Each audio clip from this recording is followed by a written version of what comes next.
Bonjour à tous et bienvenue dans votre émission Le Refresh.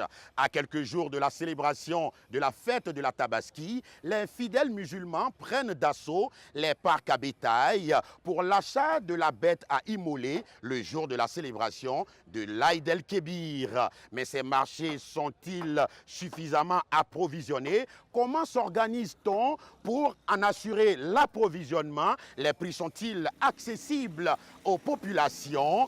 Acteurs de la filière, gouvernants et population se prononcent sur la question. Parc à bétail d'Adjamé, une commune située au nord d'Abidjan. Abdoulaye a bravé la fine pluie de ce début de matinée pour venir se procurer un mouton pour la Tabaski.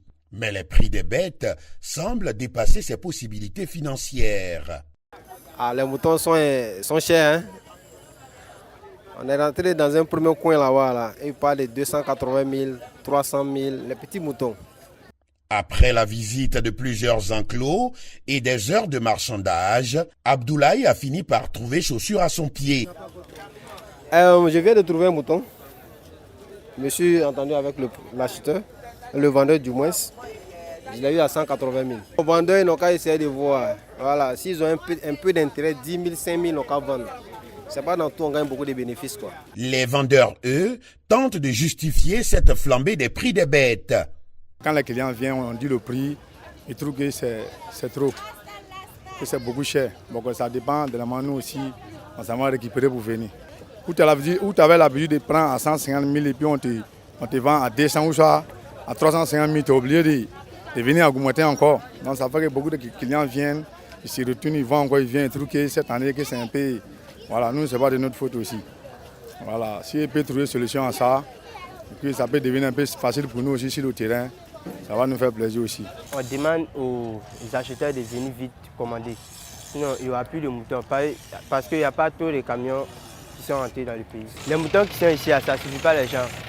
Comme les frontières sont fermées, donc il y a beaucoup de moutons même qui sont derrière ici, c'est déjà acheté.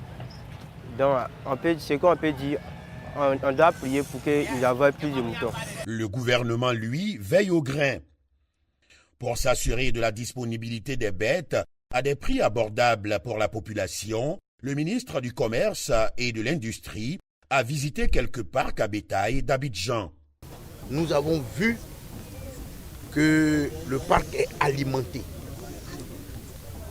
J'ai eu à m'entretenir avec les responsables du parc qui m'ont dit que l'année dernière, c'était les mêmes éléments et qu'au finish, 12 000 bêtes sont reparties invendues. L'émissaire du gouvernement appelle de tous ses voeux l'atteinte de l'autosuffisance en bétail par la Côte d'Ivoire. En Côte d'Ivoire, c'est 44 à 45% que nous arrivons à couvrir et le gap est fait par les pays qui nous environnent. Mais c'est un appel à la jeunesse. C'est un appel au pouvoir public pour encadrer et structurer cette filière de sorte à ce qu'on puisse au moins assurer l'autosuffisance dans cette matière-là. En attendant, les musulmans de Côte d'Ivoire espèrent toujours pouvoir s'offrir une bête à la hauteur de leur bourse pour l'Aïd el-Adha prévu le 27 mai prochain.